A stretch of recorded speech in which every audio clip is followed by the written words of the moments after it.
Nonobstant le volet discutable du modèle politique qu'il promeut, depuis son arrivée au pouvoir en 2016, l'on le connaissait déjà en avance, en matière de bonne gouvernance, sur ses homologues de la sous-région. Patrice Talon ne rate une occasion pour prouver son opposition au principe de longévité au pouvoir. La normale en passe de devenir une norme dans l'espace francophone de la Communauté économique des États de l'Afrique de l'Ouest, Communauté économique des États indépendants de l'Afrique de l'Ouest. Cette grandeur d'esprit, le président béninois qui jouit de son légitime deuxième et dernier mandat à la tête de son pays depuis avril 2021, l'a encore prouvé aux yeux du monde. Un putsch qui met en transe, c'est un secret de polichinelle, la sacralité de l'ordre constitutionnel se veut, au fil des années, une norme en perte de terrain dans la sous-région ouest-africaine. Dans cet espace communautaire, les mandataires ont pignon sur rue. Le visage de cette colonie d'avide de pouvoir est incarné par 3 chefs d'État. Le jeune doyen, Faure Gnassingbé du Togo, avec à son actif 4 mandats, depuis son accession au pouvoir en 2005, Alassane Ouattara de la Côte d'Ivoire, avec 3 mandats, puis Alpha Condé de la Guinée-Conakry qui s'était également adjugé, par la force de la baïonnette et de la terreur, en 2020, 3 mandats. Mais ce dernier n'ira pas au bout de sa gourmandise et de son entêtement. Puisqu'il sera renversé le 5 septembre 2021, par l'armée. Ce putsch, depuis lors, met en transe, à l'exception de quelques-uns, ses autres compères du syndicat des chefs d'État, qui vont d'intimidation aux menaces. Après la mission express d'une délégation des chefs de la diplomatie, dépêchée à Conakry au lendemain du putsch pour s'enquérir des nouvelles de Alpha Condé, détenu par la junte militaire au pouvoir conduite par le colonel Mamadi Doumbouya, la Communauté des États de l'Afrique de l'Ouest, Communauté économique des États indépendants de l'Afrique de l'Ouest, s'est réunie en assemblée générale extraordinaire, la semaine dernière, à Accra. Dans la capitale ghanéenne, le président en exercice Nana Dankwa Akufo-Addo et ses collègues ont suspendu, jusqu'à nouvel ordre, la Guinée des instances de l'organisation sous-région. Puis, ordonné le retour, sans condition, à l'ordre constitutionnel. Injonction à laquelle ne compte pas se plier colonel Mamadi Doumbouya qui, malgré tout, avance sereinement, en s'opposant par ailleurs à l'idée d'évacuation de l'ex-chef d'État vers l'exil.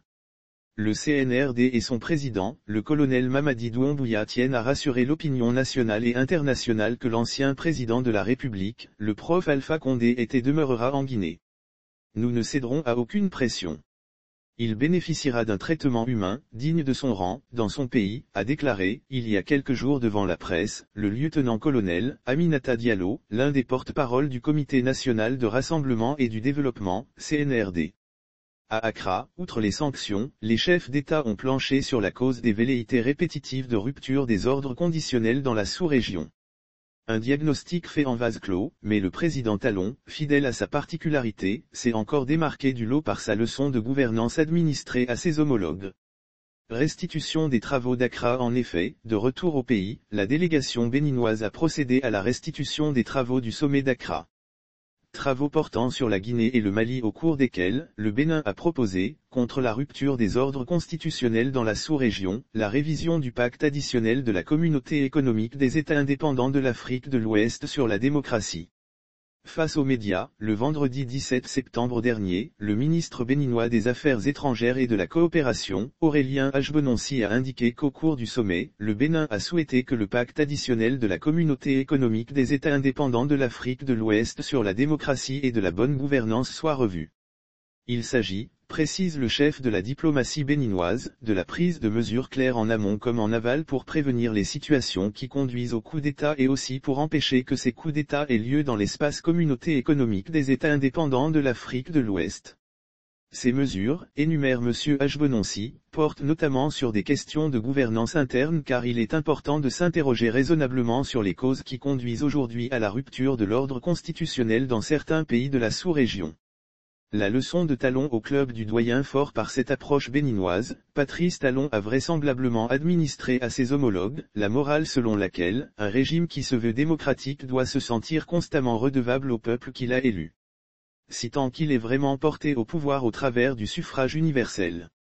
Ce que les autres semblent royalement ignorer.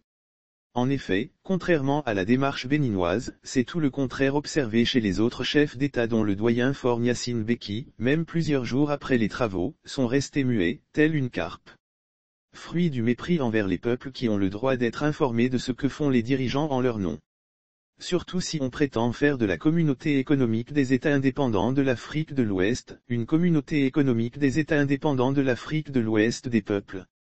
Et ce silence méprisant, parce que jouissant des délices d'un pouvoir manifestement protégé par un syndicat de chefs d'État qui, malheureusement, donne l'impression de se soutenir dans le mal, à l'image de ce qui se passe au sein de la communauté économique des États indépendants de l'Afrique de l'Ouest.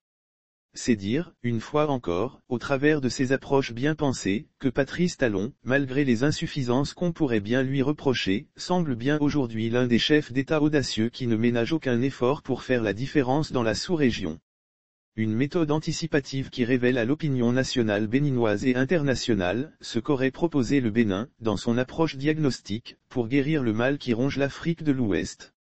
Connaissant surtout que sa proposition, face au diktat des chefs d'État caciques mandataires, pourrait facilement être rangée dans les placards, aussitôt la session terminée, parce que n'arrangeant pas leur appétit glouton.